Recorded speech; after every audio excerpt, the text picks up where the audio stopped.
Well, hey there everyone, it's Kaye here on my homestead. I'm just sitting here cranking out a few videos, and I had a lot of thoughts on my mind because I haven't done this in a while. And I just finished the three-part fig series, and I hope you'll check out those videos. I actually have a fig playlist, and there are a lot of people who love figs, and there's a great fig jam recipe video in there. And I had so many figs in LA.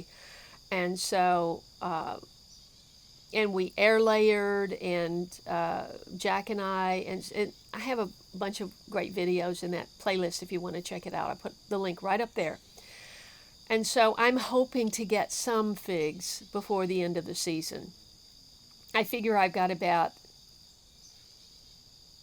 a good month and a half for those 2 figs to develop on the big fig bush that was converted to a 4-stemmed tree. And I'm hopeful about that. So I was just mentioning in the last video that I ordered a replacement sassafras tree. Now, I hadn't thought the first thing about sassafras, but I saw a short video on YouTube, and they were talking about the benefits of sassafras.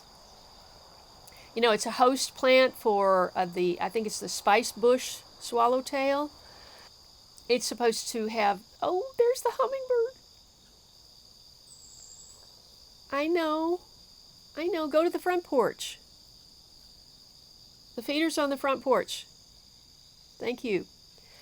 And so, it's supposed to be beautiful, and it's supposed to get very big. I won't live that long. I think in 25 years or 30 years it's supposed to be 40 feet tall and yay big around. I don't know. But I'm trying to figure out where to put it, because I'm not really thinking of 25 years. My stomach is growling.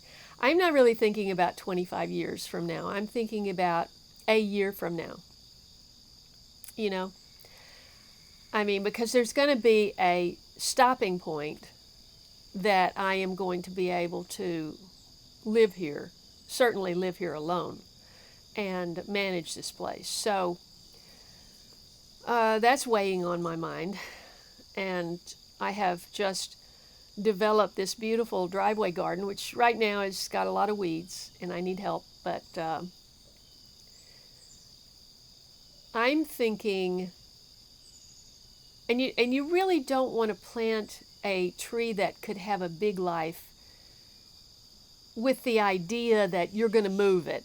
You really shouldn't. But I think I'm going to put it right there where I put the other one. Now, I had a huge, it was at least 40 feet tall, and yet this big around shagbark hickory in the middle of those irises there when I came. And that started dropping, and they live for a long time. But it started dropping. I did some, and this is probably my fault. It's the limbs from that tree could have hit my roof in a tornado type situation or straight line winds. And so I became concerned about that, and I did some pruning.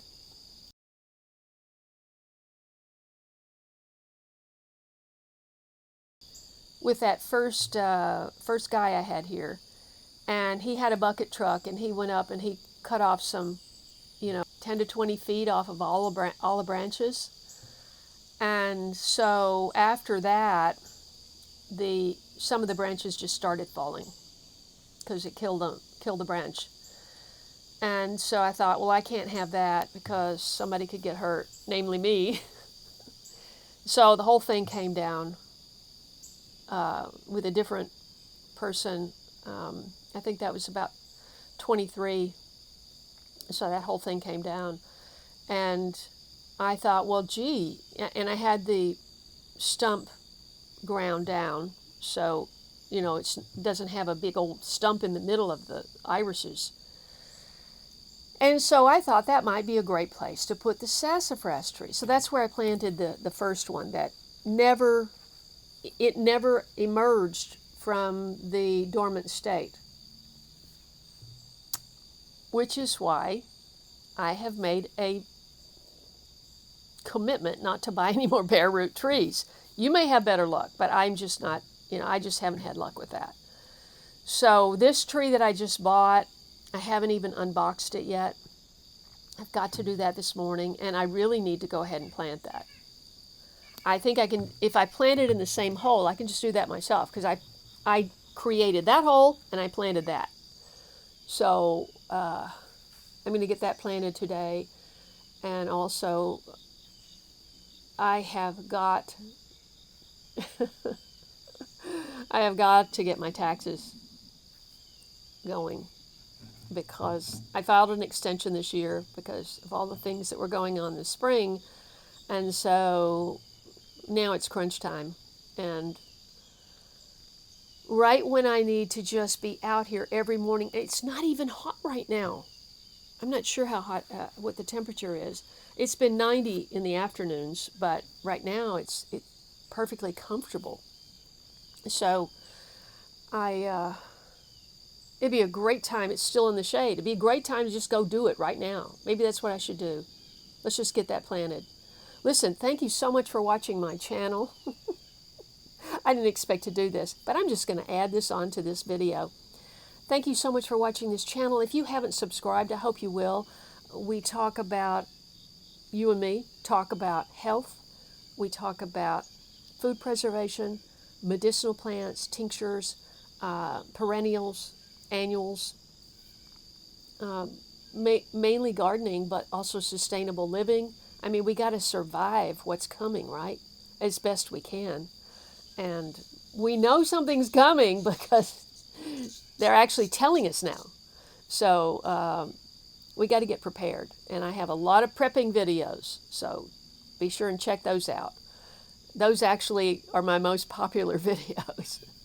Anyway, thank you so much, and I hope you enjoyed the planting of the sassafras tree, and I hope I see you in the next video. God bless. See you next time.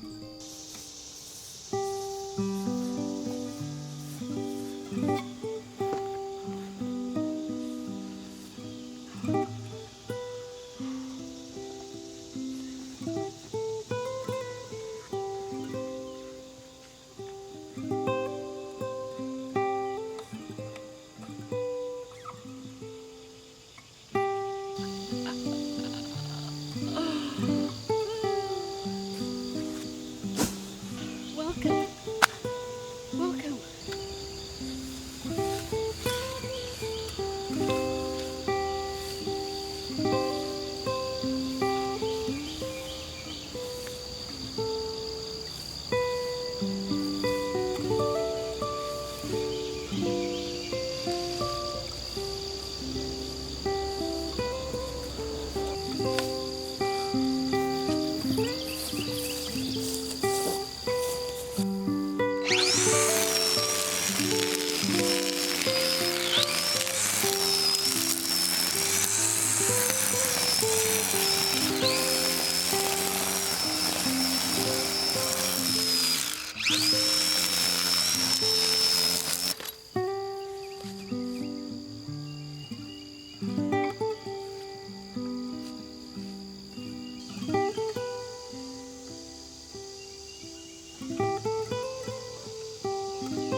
That's what it looked like when it went in.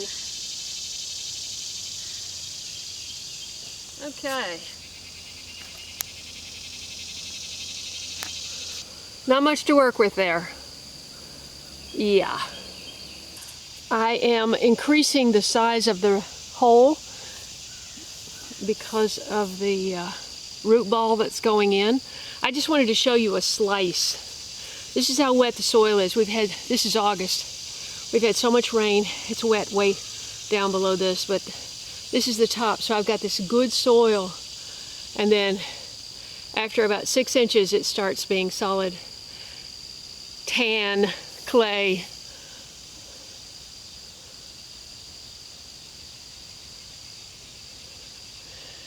Okay. In the ground.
Now to water. Got some comfrey compost tea in here, just about a cup with water.